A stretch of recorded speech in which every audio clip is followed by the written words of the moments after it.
Bueno, poder siempre estar reuniendo esta semana, ¿verdad? Para poder aprender de la palabra de Dios. También día domingo, como hoy a las 9:30 de la mañana, tenemos nuestro servicio de escuela dominical. Muy probablemente este día por el desfile tenemos baja asistencia. Hay muchos hermanos que andan con sus hijos cuidándoles, ¿verdad? También hay baja asistencia de los niños también andan. Pues, la curiosidad de los niños siempre es ir a ver el desfile, ¿verdad? Pero qué bueno por aquellos que sí podemos estar acá.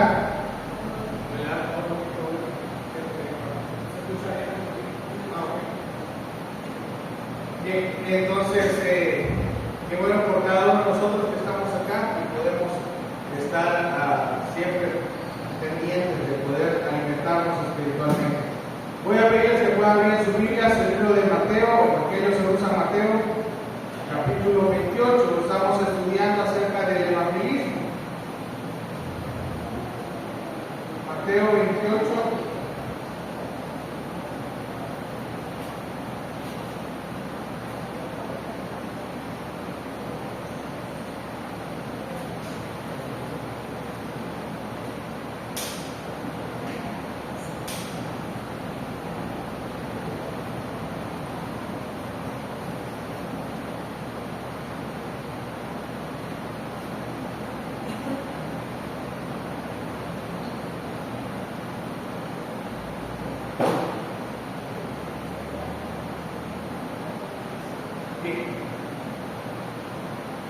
¿Todos tenemos nuestra cita?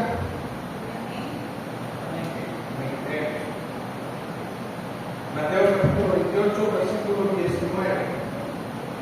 Leemos: por tanto, ir y hacer discípulos a todas las naciones, bautizándoles en el nombre del Padre, y del Hijo y del Espíritu Santo, enseñándoles que guarden todas las cosas que os he mandado. Y aquí yo estoy con vosotros todos los días hasta el fin del mundo. Vamos a orar. Amado Dios, gracias te damos por este tiempo que nos permites estar reunidos en tu casa. Gracias por ese privilegio que nos da de poder alabarte, Señor. Privilegio que no merecemos, Señor, porque somos pecadores. Pero gracias, Señor, por cada uno de los hermanos que se ha hecho presente en esta mañana con ese propósito, Señor, de poder exaltar tu nombre, de poder darte las gracias por todo lo que tú haces en nuestras vidas, por todo lo que tú eres. Te pido, Señor, que tú puedas ayudarnos esta mañana a poder brindar tu palabra, que tu palabra pueda mostrarnos y enseñarnos, Señor, aquellos principios que son necesarios para nuestra vida, y que nuestro corazón, Señor, nuestra alma pueda estar receptiva, podamos aceptar con humildad todos los consejos que vamos a aprender esta mañana, podamos ponerlos en práctica, Señor. Entonces te lo pido en nombre de tu amado. Amén. Bien, yo quiero iniciar hacer un pequeño repaso de lo que hemos visto. ¿Qué es el Evangelio, hermanos?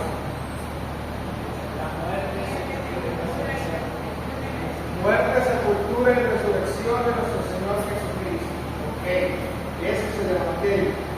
El Evangelio será prometerle cosas a la gente, será decirle que va a ser prosperada, que va a tener salud, que va a tener dinero. Salud, dinero y amor, lo que todo el mundo quiere, ¿verdad? Pero el Evangelio es eso. No. ¿Será que a través de las obras una persona puede ser salva? No. ¿A través de ser una buena persona las personas pueden ser salvas? No. ¿A través de guardar los mandamientos una persona puede ser salva? A todas estas preguntas la respuesta es no. ¿Cuál es la única manera de poder ser salvo? Creer. ¿Pero creer en qué? ¿Creer en cualquier cosa? No, creer en Jesucristo, ¿verdad? Creer en Jesucristo. Ese es el enfoque de nuestra fe, eso es importante. ¿En quién estamos depositando nuestra fe? Ahora, eso es es lo primordial, ¿verdad? Que sepamos cuál es el enfoque que nosotros tenemos, tener el enfoque correcto. Eso es lo que estamos repasando. Estamos repasando el enfoque correcto en cuanto al evangelismo. Ahora, otra pregunta, hermanos. ¿El evangelismo es tarea solamente de los líderes y el pastor de la iglesia? No. ¿De quién es tarea el evangelismo? De todos los creyentes. De todos los creyentes, ¿verdad? Todos los creyentes tenemos la obligación, tenemos ese llamado a poder compartir con otros el evangelio. Y el que, exactamente, la semana pasada vimos que es nuestra responsabilidad, es una responsabilidad de cada creyente el poder compartir el evangelio con las personas a su alrededor. Nosotros vamos a dar cuentas al Señor en el tribunal de Cristo acerca de las cosas que hemos hecho después de creer. Y una de esas cosas por las cuales vamos a dar cuenta es por las personas a nuestro alrededor que el Señor nos permitió tener acceso a ellos, si nosotros compartimos el evangelio con ellos o no. Entonces, en nosotros está agregada una cuenta, ¿verdad? A ver si nosotros compartimos o no el evangelio. Entonces, es nuestra responsabilidad. ¿Y cómo podemos salir bien librados de esa responsabilidad? Compartiendo la palabra. Compartiendo el evangelio, exactamente. Esa es la única manera, ¿verdad? Ahora, yo tengo otra pregunta que hacerles. ¿Todas las religiones llevan a Dios? ¿Vale? ¿Todas las religiones llevan a Dios? No. Hay un dicho que dice que todos los caminos llevan a Roma. ¿Sí? Podríamos aplicar ese dicho y decir que todos los caminos, todas las religiones son caminos o lenguajes para poder llegar a Dios, para poder tener acceso a Dios. ¿Podemos a través de la religión ser salvos?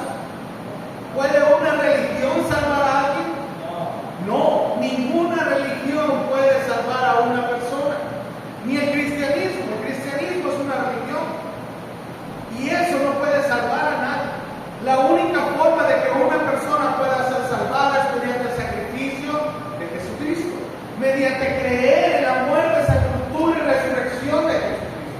No es a través de la religión, no es a través del cristianismo, el catolicismo, el hinduismo, el islamismo. No importa la religión que la persona profese, si la persona no pone su confianza en Cristo únicamente, la persona no va a ser salva. Ahora, ¿será, hermanos, que todas las personas son hijas de Dios? ¿Todas las personas somos hijos de Dios? ¿Todas las personas en el mundo somos hijos de Dios? No, no somos hijos de Dios. La Biblia dice que Dios nos ha creado, ¿sí? En Génesis, capítulo 1, capítulo 2 y capítulo 13 nos habla acerca de la creación de todas las cosas. Y en la narración descriptiva de la creación se encuentra el momento en el que Dios crea al hombre. ¿Quién fue el primer hombre que Dios creó? Adán. Ok, le dio una pareja, su mujer se llamaba Eva. Adán y Eva fueron la primera pareja que Dios creó. Y desde la creación del hombre, Dios le da la responsabilidad y el mandato de que se reproduzcan. Y es en base a ese mandato y esa reproducción que hoy en día estamos hablando. El hombre se reprodujo. El hombre es creación de Dios. Y somos todos criaturas creadas por Dios. Él es nuestro creador, nosotros somos sus criaturas. Pero ¿eso significará que todas las personas son hijas de Dios? No, no todas las personas son hijas de Dios. ¿Ok? Si las personas equivocadamente piensan que todos somos hijos de Dios, que incluso el líder, la máxima autoridad de la religión católica estaba viendo un video en un congreso de jóvenes que lo habían invitado, y era un congreso de diferentes religiones ahí ¿cómo se les dice? En el panel de invitados estaban jóvenes de diferentes religiones, musulmanes, hindúes, había de diferentes religiones ahí. Y él les dice que la religión es un camino que lleva a las personas a Dios, y que todas las personas son hijas de Dios, que al final el objetivo es que todas las religiones solamente son un instrumento de Dios para llevar a las personas a Dios. Pero al estar examinando y escuchando ese video, qué equivocado está el pensar que todas las religiones llevan a Dios, porque yo no comparto la misma religión o la misma fe de un musulmán o la misma fe de un hinduista. Lastimosamente, ellos no creen en Jesús. Y la base para poder ser salvo es poner nuestra fe en Jesús. Ahora, cuando Él dice que todas las personas, todos los seres humanos son hijos de Dios, y lo asevera de esa manera, entonces yo me cuestioné y dije, entonces Jesús se equivocó al llamar a un grupo de personas que su padre era el diablo. En Juan capítulo 8, Jesús le dice a un grupo de personas: vosotros sois de vuestro padre el diablo, porque los deseos de vuestro padre queréis hacer. Entonces, no todas las personas son hijas de Dios. ¿Cómo una persona puede convertirse en hija de Dios? Creyendo. Una base bíblica sería Juan capítulo 1, versículo 12, 13. ¿Qué dice Juan 1:12? Mas a todos los que le recibieron, a los que creen en su nombre, les dio potestad de ser hechos hijos de Dios. La base para poder ser hijo de Dios es creer. ¿Ok? A todos los que creyeron en su nombre les dio potestad de ser hechos hijos de Dios, los cuales, dice, no son engendrados de sangre, ni de voluntad de carne, ni de voluntad de varón, sino de Dios. Entonces, ¿todos los seres humanos son hijos de Dios? No. ¿Qué son los seres humanos? Son criaturas. Es una creación de Dios. Pero las únicas personas que pueden ser llamados hijos de Dios son aquellos que han puesto su confianza en Cristo, han creído en el sacrificio de su Hijo. Entonces, qué bueno y qué me alegra que estemos en la misma sintonía. Porque si alguien me ha dicho, cielo, todos son hijos de Dios, entonces habría que recordar, ¿verdad? Pero todos estamos en la misma página. Todos creemos que somos hijos de Dios únicamente por creer en Cristo. ¿Okay? Y estamos bien. Estamos repasando el enfoque correcto en cuanto al evangelismo. Estuvimos viendo, hemos visto algunos principios introductorios, hemos aprendido acerca de lo que es el evangelismo, la definición del evangelismo, los motivos por los cuales debemos evangelizar, que son la condición y el destino de los perdidos. El amor de Cristo que nos debe motivar a nosotros a poder compartir nuestra fe y el evangelio con otras personas. Aparte de que hemos recibido un ministerio de parte de Dios y que es un mandato dado por Dios. Ahora, estuvimos aprendiendo también el domingo pasado que Dios nos ha dotado del poder y la habilidad para poder hacer esto. Dios nos ha dado poder. ¿Por medio de qué? Por medio de su Espíritu Santo.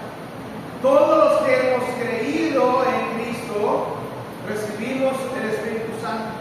En el momento que creemos, somos bautizados por el Espíritu Santo y tenemos el Espíritu Santo morando en nosotros.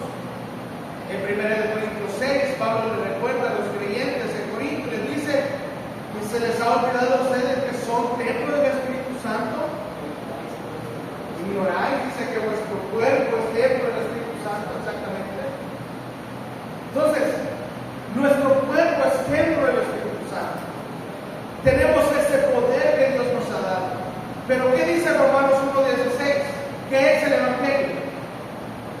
Dice que el Evangelio es poder de Dios. Poder de Dios. ¿Para qué es el poder de Dios? Para salvación al judío primeramente y también al griego. Eso es lo que dice Romanos 1:16. No me avergüenzo del Evangelio, dice, porque es poder de Dios. Hermanos, cuando nosotros no estamos compartiendo el Evangelio, nos avergonzamos. Pero no debemos por qué avergonzarnos. Estuvimos aprendiendo que Jesús no es mentiroso, que Dios no es mentiroso, y todo lo que ha prometido en su palabra se ha cumplido y se cumplirá. Entonces tenemos el poder que Dios nos ha dado, la habilidad que Dios nos da. Tenemos el apoyo del Espíritu Santo a la hora de estar compartiendo el Evangelio, porque ¿quién es que se va a encargar de persuadir al inconverso? ¿Nosotros? No, el Espíritu Santo, exactamente. El Espíritu Santo se encarga de convencer al hombre de pecado. Ahora, no es nuestra responsabilidad convencer a Dios. Recordemos que la salvación depende de nuestro Dios, y quien se va a encargar de poder convencer a las personas de pecado va a ser el Espíritu Santo. Ahora, fielmente Dios nos ha provisto esa habilidad y ese poder divino para poder evangelizar. Dice que Él nos ha enviado el Espíritu Santo, pero también estuvimos aprendiendo algunos ejemplos con los cuales nosotros debemos dejar que Dios obre por medio de nosotros. Él nos ha dado el poder y la habilidad. Lo único que nosotros debemos hacer es dejarnos que Él nos use, permitir que Él nos use. Pero la única manera en que podemos hacer eso es cuando nosotros vivimos una vida de santidad, cuando estamos caminando por medio del Espíritu Santo, en fe, es teniendo una buena comunión con Dios, llenándonos de su palabra, teniendo conversaciones con Dios mediante la oración. Y estuvimos aprendiendo también que el evangelismo es una forma de vida, es un estilo de vida que nosotros debemos de tener.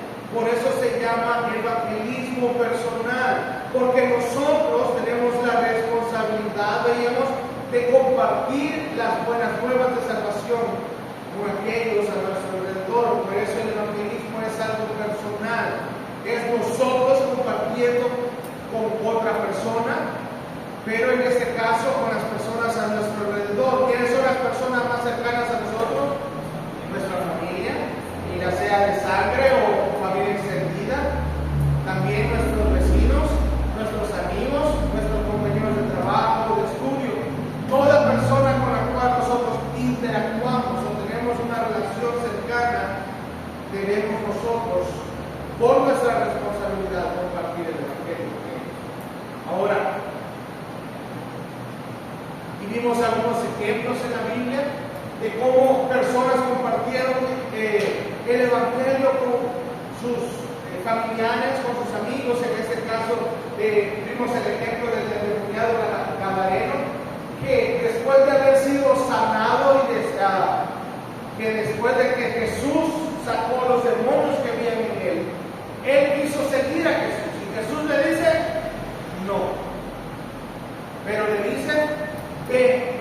¿A dónde le dice que debe ir? A los suyos. ¿Para qué? Para que pueda compartir con ellos las cosas que Dios ha hecho por ti, para que pueda compartir las buenas noticias. Y eso es lo que estuvimos aprendiendo. Vimos el ejemplo de Andrés, que fue el primero que encontró al Señor. Después de encontrar al Señor, lo primero que hace es ir a buscar a su hermano Simón, a Simón Pedro, y lo trae al Señor y cree en el Señor. Vimos el ejemplo también de dos amigos, Felipe y Natanael. Felipe conoce al Señor, tiene un encuentro personal con el Señor, pero va y se lo comparte a su amigo y le dice: hemos hallado al Mesías, y lo trae a Jesús. Vemos a estos dos amigos, pero también vimos el ejemplo de la mujer samaritana, una mujer a la cual Jesús se le acerca para platicar. Tiene una conversación amena, ¿verdad? Una conversación común y corriente, donde Jesús le dice: dame de beber. Esa fue la forma en la que Jesús rompe ese hielo, rompe o comienza la conversación, diciéndole: dame de beber. Y es a través de esto que Jesús comienza a llevar a la mujer a poder reconocer su pecado, y hasta que ella se da cuenta y le dice: tengo tantos maridos, o Jesús le dice, mejor dicho, has tenido tantos maridos y el que tienes no es tú. Y esa mujer se queda sorprendida: ¿cómo conoces mi vida? Y esa mujer, al darse cuenta de quién era Jesús, sale corriendo y va a la ciudad donde ella vive y comparte con aquellos hombres y les dice: allá en el pozo he encontrado un hombre que me ha dicho todo lo que yo he sido. Deberían de venir a escucharme y ver si lo que dice es verdad. Estos hombres van, conocen a Jesús, pero también vemos que estos hombres llegan, escuchan a Jesús y van y también traen a sus amigos, porque Jesús estuvo con ellos como 2 o 3 días. Y terminamos la semana pasada diciendo que alguien dijo que el evangelismo personal es un mendigo diciéndole a otro mendigo dónde hay comida. Y recuerda que vimos un ejemplo de eso, de 4 leprosos que estuvieron pasando hambre en la ciudad, porque la ciudad estaba sitiada. Ellos encontraron el campamento de los asirios que tenían rodeada la ciudad. El campamento estaba vacío, y esos hombres llegan a la primera tienda y encuentran comida, encuentran bebida, encuentran cosas materiales, las toman, pero van a la siguiente tienda a hacer lo mismo, pero después su mente les hace clic y dice: nosotros aquí nos estamos saciando, estamos llenándonos hasta saciarnos y mucho más, pero ahí en la ciudad la gente está pasando hambre. Vimos un triste caso de la ciudad, que 2 mujeres estaban ante el rey, y una le dice al rey: mira, rey, ella me dijo que tomáramos a mi hijo, lo cociéramos, lo comiéramos, y el día siguiente íbamos a hacer lo mismo con el suyo. Y ella lo que ha hecho es esconder a su hijo. El rey, al escuchar esto, derrotó sus vestidos. ¿Pero por qué? La ciudad estaba sitiada, todo el mundo tenía hambre. Y esos leprosos, al darse cuenta, al hacer clic su mente que lo que estaban haciendo estaba mal, y ellos mismos reconocen y dicen: no estamos haciendo bien, hemos fallado. Y entonces ellos van y cuentan en la ciudad la buena noticia de que hay alimento afuera. Nosotros como creyentes también muchas veces nos quedamos callados, no actuamos bien, actuamos mal. Y nos guardamos para nosotros el tesoro valioso que es la salvación para nosotros mismos. No lo compartimos. Entonces el llamado que tuvimos el domingo pasado es que no debemos de ser egoístas, que debemos de compartir con otros lo bueno que Dios nos ha dado, y eso es el regalo de salvación.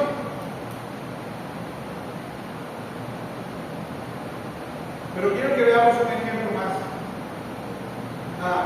El ejemplo de un oficial del ejército romano. En Juan capítulo 4, versículo 46 al 53 dice: vino pues Jesús otra vez a Caná de Galilea, donde había convertido el agua en vino. Y allí en Capernaum un oficial del rey, cuyo hijo estaba enfermo. Este, cuando oyó que Jesús había llegado de Judea a Galilea, vino a él y le rogó que descendiese y sanase a su hijo, que estaba a punto de morir. Entonces Jesús le dijo: si no viereis señales y prodigios, no creeréis. El oficial del rey le dijo: Señor, desciende antes que mi hijo muera.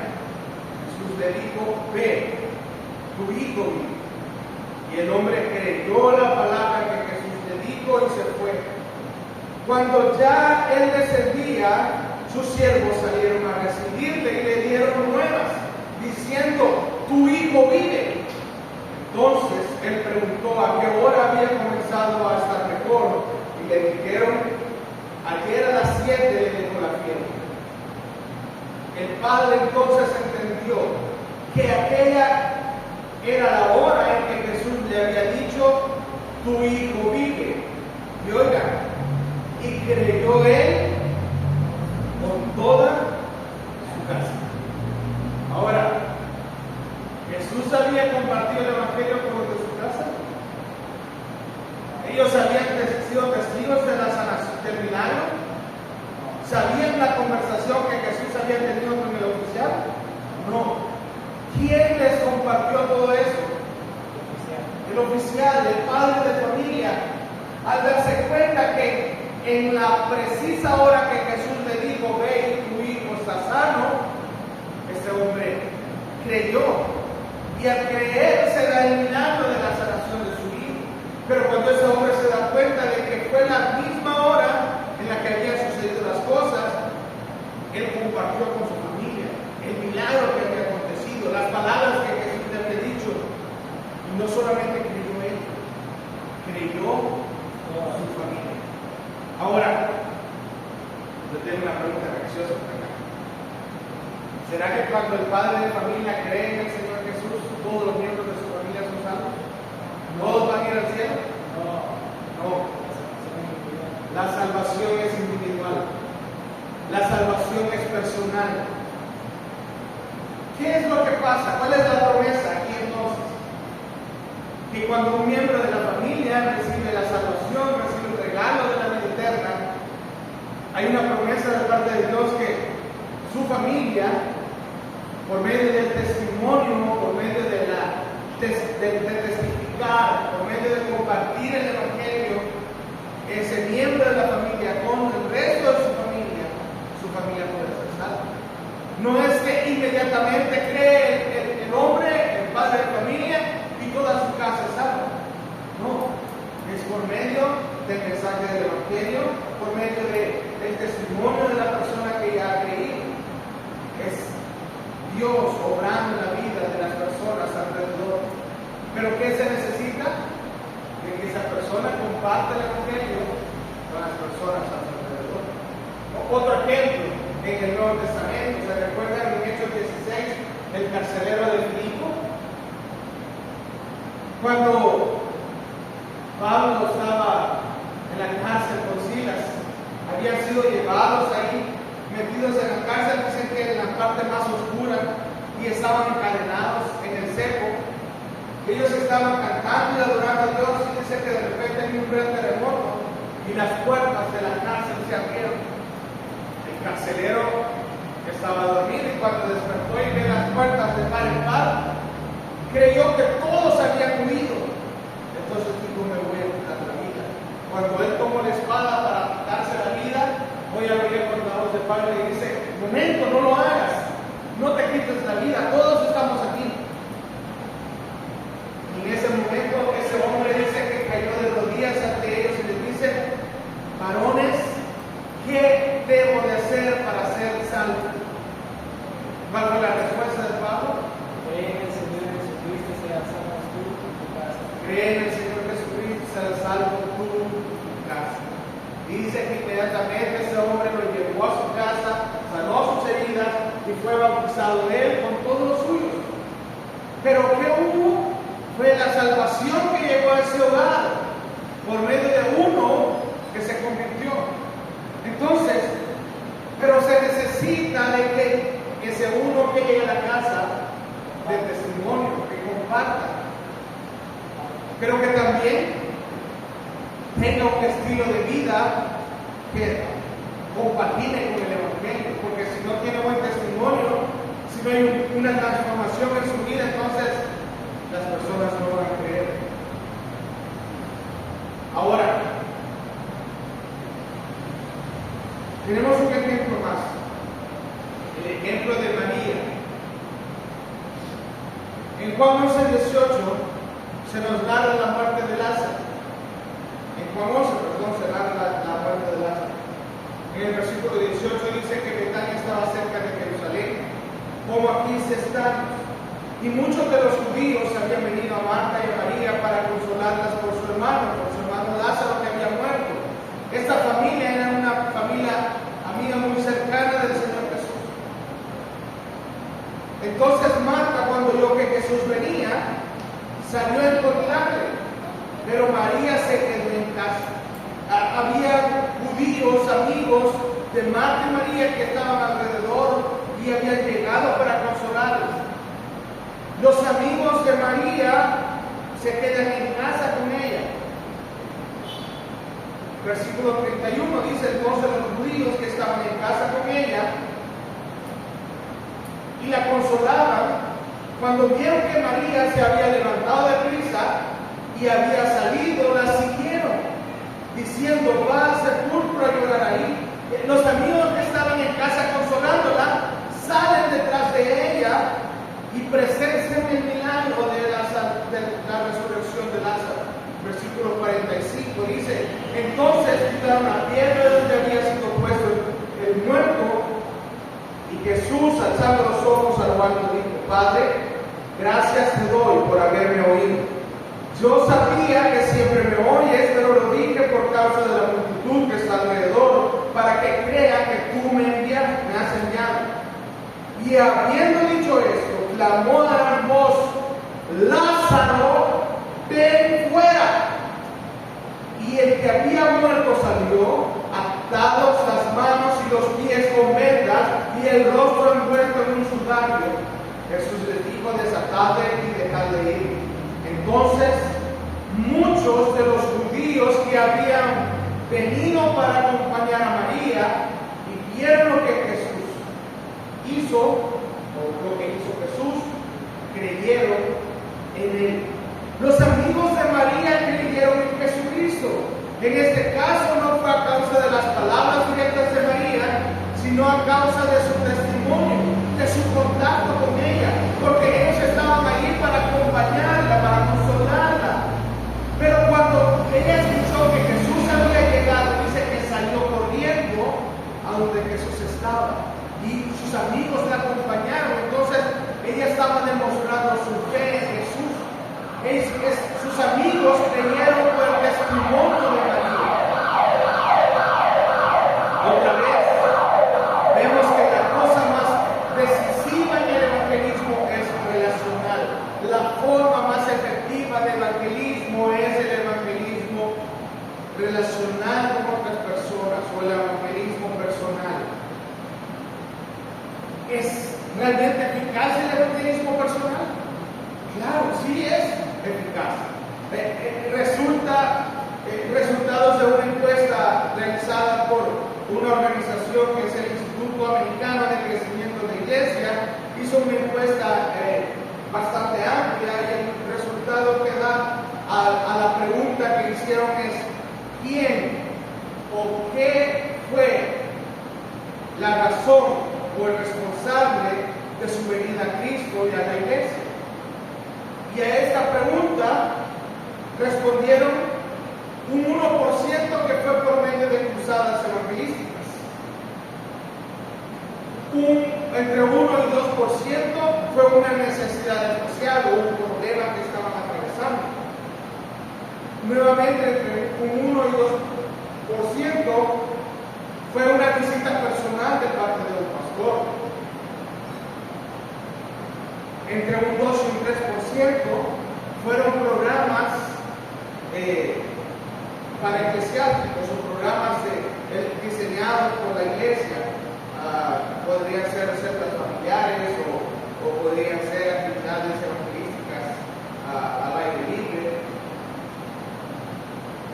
Un 2 o 3% contestó que era visita propia de una iglesia, o sea que ellos mismos habían tomado la decisión o la iniciativa de ir a la iglesia. Un 4 o 5% fue a través de la escuela dominical, que desde niños comenzaron a venir, ¿verdad? Y aquí también vemos una parte importante del trabajo con los niños. ¿Es efectivo? Sí. Todos los métodos vamos a ver que son efectivos, pero vamos a ver cuál es el que tiene mayor impacto. El trabajo del pastor entre un 5 y un 6%, por un amigo o pariente, vea, ahí cambia la cosa, entre un 65 y un 90% han dicho o manifestado que ellos vinieron a Jesús o vinieron a la iglesia porque un amigo o un pariente cercano les ha traído, les ha compartido el evangelio. Entonces, ¿cuál es la manera de Dios en que funciona esto? El evangelismo personal. La manera de Dios funciona, claro, es obvio. Un ejemplo más. En 1966 hubo una cruzada evangelística por muy conocido y famoso Billy Graham en la ciudad de Washington. Ahí se hizo un estudio en relación a esta cruzada. Esa cruzada tuvo 434,000 personas, número bastante grande. Uno dice, wow, qué lleno total, ¿verdad?, de un estadio. Pero de esas personas, de esas 434,000 personas que asistieron, un 42% de estas personas pasaron al frente. De este 42% que caminaron al frente, un 53% pasaron al frente para poder dedicar su vida al Señor. O sea, en pocas palabras, eran creyentes que estaban dedicando su vida al Señor, no para salvación. De ese mismo 42%, un 30% fueron para convertirse. De ese 30%, solo el 7% de ellos todavía asistían a una iglesia pasado 2 años. En esto estamos hablando que de esas 434,000 personas que asistieron a esa cruzada evangelística, solo 388 personas continuaban en el evangelio 2 años después. ¿Cuál es el método más efectivo para alcanzar a la gente? Según esos datos, el evangelismo personal. Vemos que un 65 a 90% es más efectivo que cualquier otro método.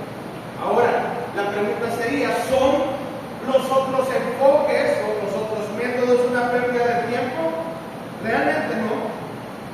Las cruzadas evangelísticas, las visitas a los hospitales, la predicación en los parques, la visitación casa por casa, puerta por puerta, repartir folletos o tratados evangelísticos, los conciertos, etc.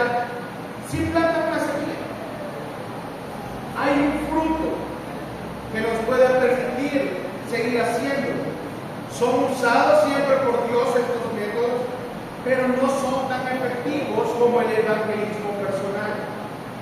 Ejemplos en la Biblia de estos otros enfoques tenemos la historia de Jonás, un hombre que entra a la ciudad de Nínive y comienza a predicar a gran voz: arrepiéntanse porque si no Nínive va a ser destruida de aquí a tantos días. Fue una predicación a pulmón abierto, ¿verdad?, a toda voz, como que hubiera sido una campaña en una ciudad grande. Y él gritaba: el fin se acerca. Y Dios usó a este hombre para que toda la ciudad, todas las personas en Nínive se convirtieran. El eunuco en Hechos 8 dice que estaba leyendo las escrituras y de repente el Espíritu hace que llegue ahí Felipe. Él se le explica lo que estaba leyendo y luego se fue. Pablo en el Areópago en Hechos 17, él tuvo una predicación en todo ese lugar donde había muchos griegos. Él discutió con ellos, con toda la gente que era posible. Claro, todos estos métodos funcionan. Las otras maneras son buenas, pero el evangelismo personal es el mejor. que una persona cree en Jesucristo. A veces, una cosa que debemos entender es que no debemos de desanimarnos cuando la persona no cree, cuando nosotros le compartimos el Evangelio. Porque Dios va a usar no solamente a una persona.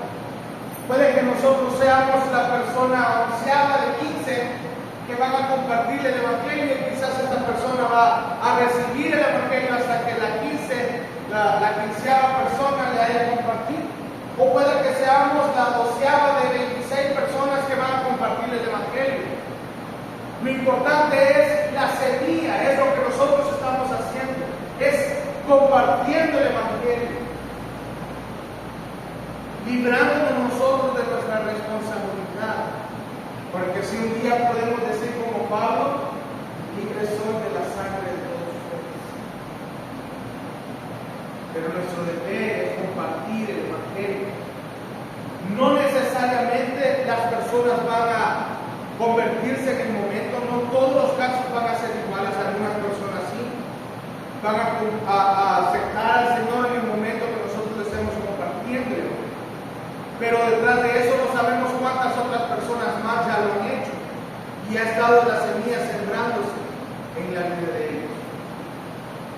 Dios usa todas las maneras de evangelismo, pero el evangelismo más efectivo es el evangelismo personal. Y Dios quiere, hermanos, que estemos dispuestos nosotros a evangelizar todos los días. Todos los días. Imagínense ustedes que diariamente estemos pensando en el evangelismo, que estemos orando por oportunidades al Señor para que podamos compartir el evangelio. Si uno de nosotros puede ganar a solamente una persona al año, ¿hace esto cuántos creyentes? ¿Los creyentes? Uno de nosotros es creyente, gana a una persona para Cristo. Ya seríamos 2 creyentes, ¿verdad? Si el próximo año estas 2 personas ganan a una persona para Cristo, tendríamos 4 personas. Si esas 4 personas el próximo año ganan a una persona cada uno para Cristo, el siguiente año seríamos 8 creyentes. Si cada año ganamos un creyente, si cada creyente gana a un creyente para Cristo y lo dirige a una relación personal con Él, en 10 años seríamos 100 cristianos. Y en 20 años podríamos ser más de 1 millón. Ahora, el plan de Dios para edificar la iglesia es usar a cada creyente. Es para cada creyente que nosotros podamos compartir el Evangelio a nuestros amigos, a nuestros familiares, y que sea un estilo de vida, que sea algo tan normal, tan fácil para nosotros como levantarnos en la mañana, o como ponernos la camisa o ponernos los zapatos, que sea algo natural, algo que sea parte normal de nuestra vida,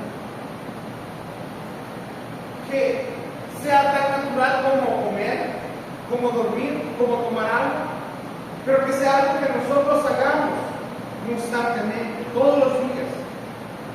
Este debe ser el énfasis de cada programa de iglesia, es equipar a los miembros para que los miembros de la iglesia local podamos compartir el Evangelio, para que podamos explicar el Evangelio con claridad a aquellos que están perdidos.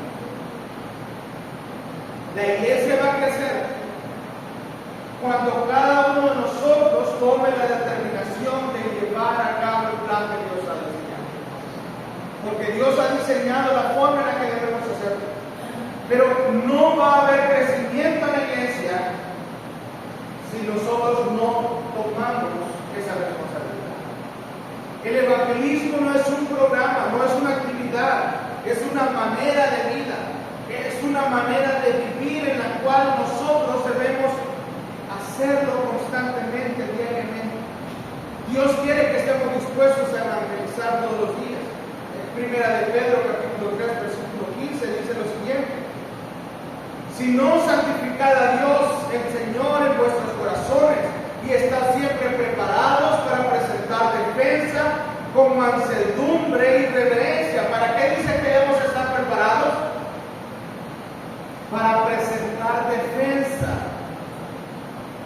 para que podamos compartir, testificar con mansedumbre y reverencia ante todo el que demande razón de nuestra esperanza, de la esperanza que hay en nosotros. Ese es el programa del Nuevo Testamento de evangelizar. Empieza en tu corazón, empieza en cada uno de nosotros. Incluye una preparación espiritual, un sentimiento que debemos de tener diariamente para poder estar listos para compartir el Evangelio. Y no importa si no nos sentimos capaces, no importa si nos da miedo, porque al final no es nuestra labor. ¿De quién es la labor? Del Espíritu Santo. ¿Quién nos capacita? El Espíritu Santo. ¿Quién va a poner las palabras necesarias en nuestra boca? El Espíritu Santo. Lo único que nosotros tenemos que hacer es ser un instrumento. Decir, Señor, aquí estoy. ¿Cómo podemos incorporar ese tipo de pensamientos en nuestra vida diariamente? Bueno, comenzando a ver a las personas de la manera que Dios las ve. ¿Cómo dice el Señor Jesús que veía a las personas? Al ver las multitudes tuvo compasión de ellas. Las miró con compasión, porque estaban desamparadas y dispersas como ovejas que no tienen pastor. Entonces dijo a sus discípulos: a la verdad la mies es mucha, para los obreros pocos. Rogad pues al Señor de la mies que envíe obreros a su mies. ¿Okay? ¿Qué necesitamos? Obreros. ¿Okay? ¿Quiénes son esos obreros, hermano? Nosotros. ¿Quiénes son esos obreros, hermanos? Nosotros. ¿Ok? No es ¿quiénes son esos obreros? Nosotros. No, ¿verdad? Es nosotros. Nosotros somos esos obreros. ¿Ok? Pero vamos a rogar a Dios para que aquí obreros. Nosotros somos obreros. ¿Ok? Pero ¿qué debemos de ver a las personas de la manera que Jesús nos pide? ¿Cómo las veía? Con compasión. ¿Cuál es el destino de las personas en Cristo?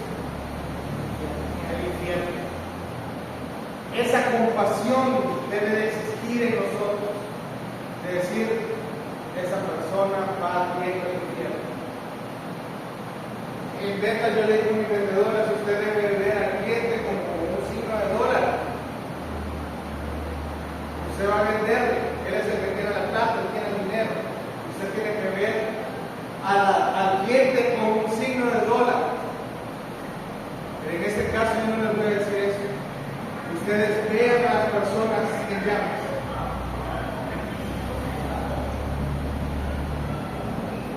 Las personas en Cristo están en llamas. Ese es su destino. Entonces nosotros debemos de ver a las personas como Cristo las ve, como perdidas, sin rumbo. Y el único rumbo que tienen es el infierno. Entonces debemos ver a las personas como cristianos. Debemos de ver a las personas con compasión.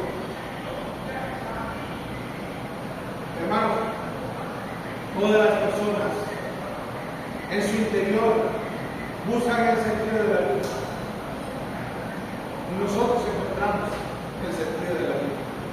Es Cristo. Cristo le da sentido a nuestra vida.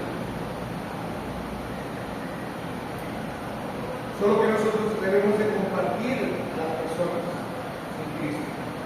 Pero otra es comenzar a orar diariamente para que Dios abra las oportunidades. Isaías capítulo 6, versículo 8. Después oí la voz del Señor que decía: ¿a quién enviaré y quién irá por nosotros? Entonces respondí yo: heme aquí, envíame, envía otro. Señor, ahí está el pastor, hay que haga la labor de él. Señor, ahí están los líderes, que ellos hagan la labor. Señor, ahí está la hermana Dina, que es parte de ellos. Dice así el pasaje. ¿Cómo debe ser nuestra respuesta? Heme aquí, envíame a mí. Ese debería ser nuestro grito de batalla. Señor, aquí estoy. Esa debe ser nuestra oración: aquí estoy. Ponme las oportunidades delante, que aquí voy ya listo a compartir el evangelio. Envíame a mí. Efesios capítulo 6, versículo 19 dice: y por mí, a fin de que al abrir mi boca me sea dada palabra para dar a conocer con denuedo el misterio del evangelio. ¿Cuál debe de ser nuestra oración? Que el Señor nos dé palabra, por el cual soy embajador en cadenas, que con denuedo hable de él, dejo de hablar. Hermanos, pidámosle al Señor que ponga esas palabras en nuestra boca, que a la hora de tener una persona a la cual tengamos la oportunidad de compartir el evangelio, nosotros podamos hablarles con denuedo, que seamos fluidos a la hora de compartir el evangelio, que sea Él el que hable a través de nosotros. Algunas veces el evangelismo se vuelve una competencia, se convierte en un asunto de nosotros y nuestra iglesia, pero no acerca del Señor. Y ahí es donde nosotros nos equivocamos. Pablo decía: yo necesito hacer esto, debo de pedir coraje y sabiduría. Nosotros también debemos de pedir ese coraje y esa sabiduría, porque debemos de recordar que el evangelismo es por Dios, para Dios. Nosotros necesitamos revisar nuestros motivos.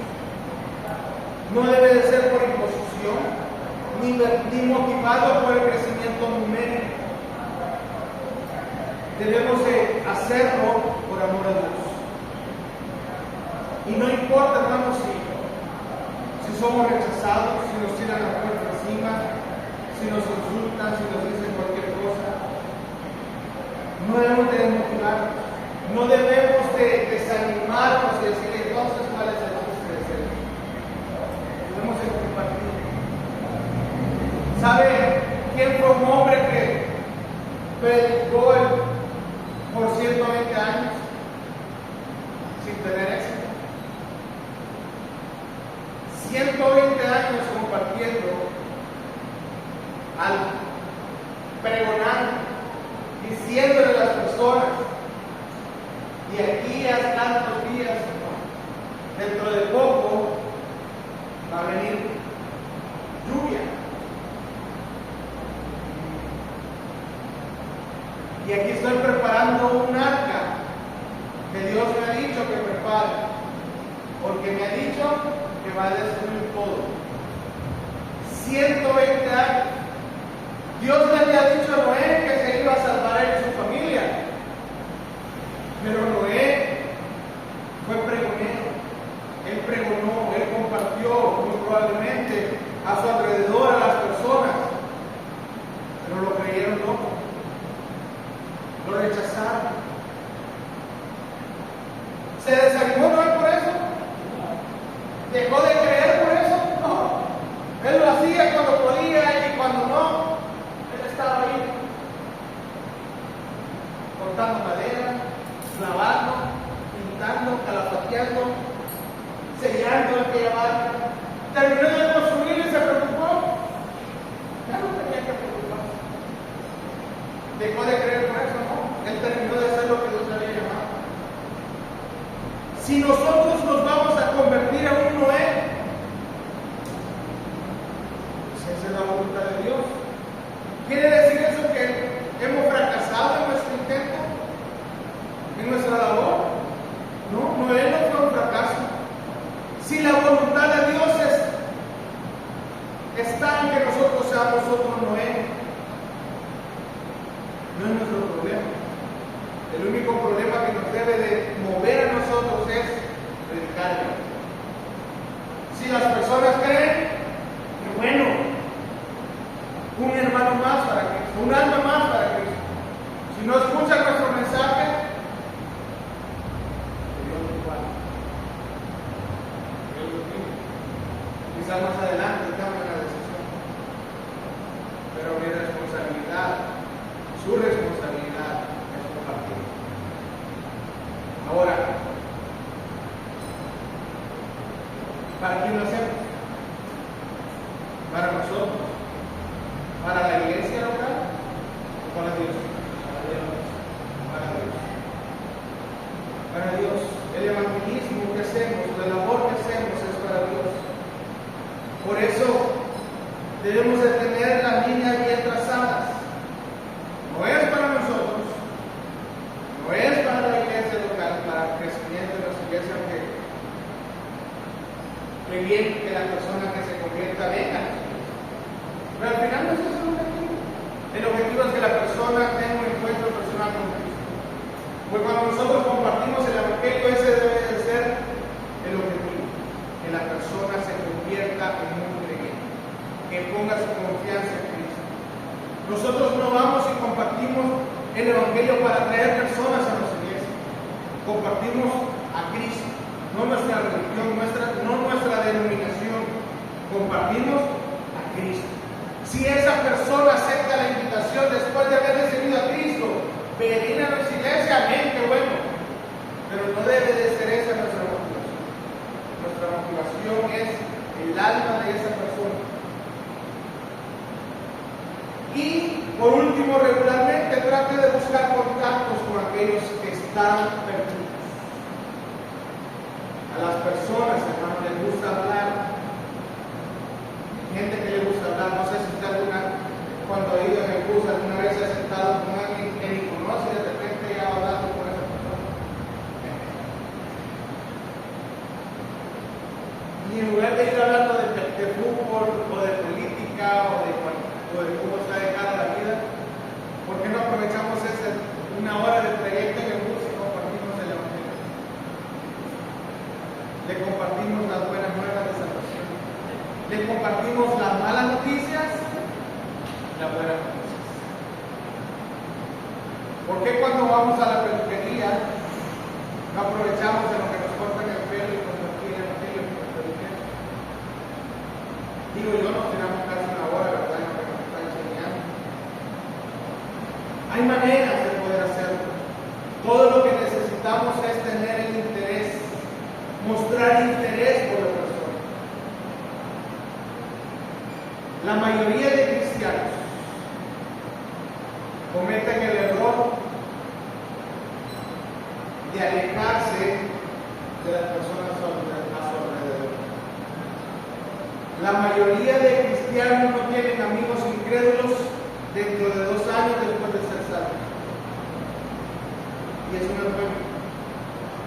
Ahora, hoy vengo yo con el título de la pregunta. ¿Por qué creen ustedes que Dios no nos tiene en el cielo todavía? ¿Por qué creen ustedes que después de recibir a Cristo no somos llevados al cielo? Porque quiere que traigamos más personas. Porque Él quiere que compartamos a las demás personas. ¿Sí? Pero ¿qué hacemos cuando nos alejamos? Nos aislamos. A veces es malo tomar la Biblia de una manera equivocada. Porque el pasaje en 1 Corintios 6 te dice: no os unáis el yugo desigual con los incrédulos, y empieza a hacer una comparación. ¿Qué comparación tiene Cristo con Belial? ¿Qué comparación tiene la luz con las tinieblas? Han habido personas que toman demasiado literal eso, en el sentido de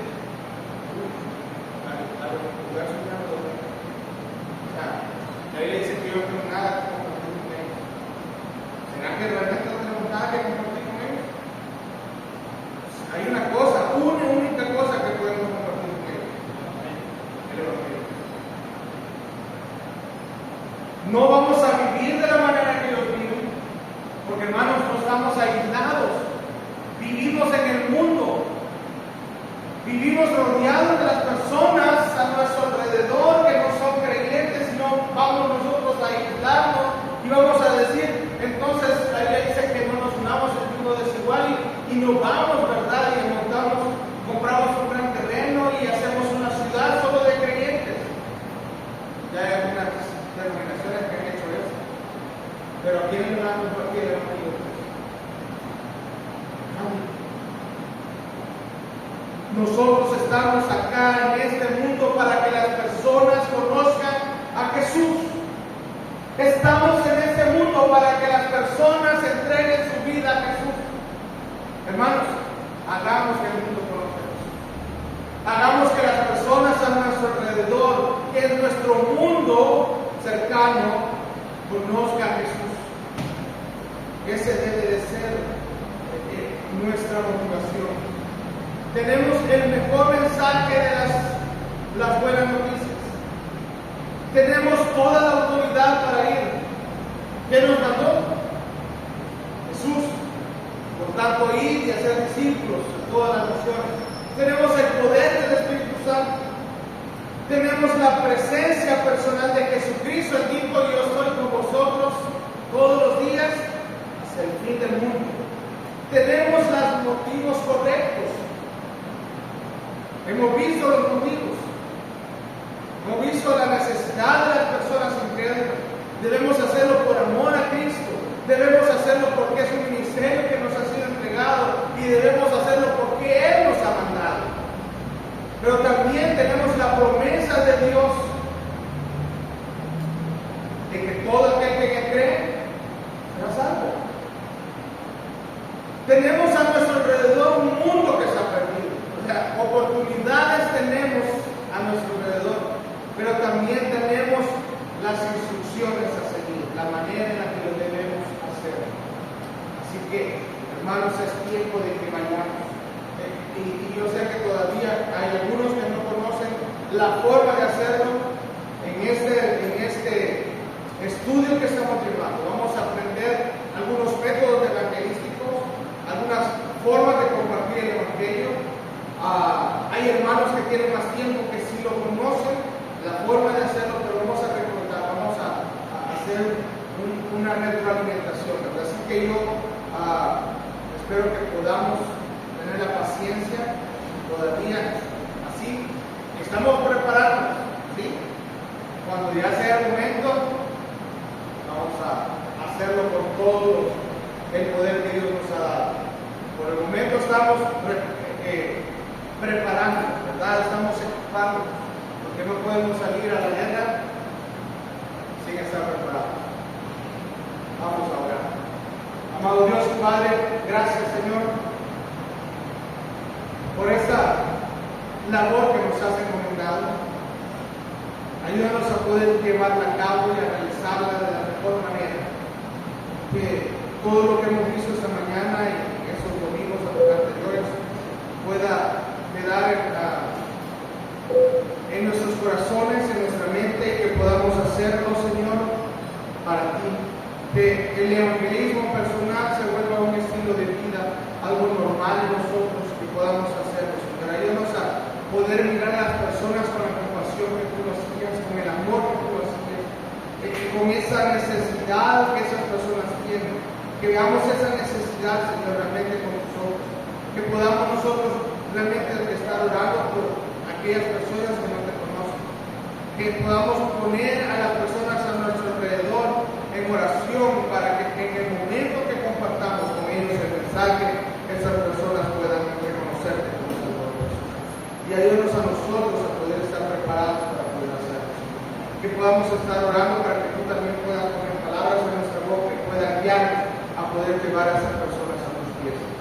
Señor, todo eso te lo pedimos en el nombre de tu Hijo amado. Amén. Hermanos, pedirles que puedan estar orando por la salud de nuestro hermano Nelson. Se me había olvidado comentarles. Nuestra hermana Dina nos ha pedido que estemos orando por él, está en mal de salud. Si podemos en algún momento ir a visitarles, también podemos ir. Tenemos a nuestra hermana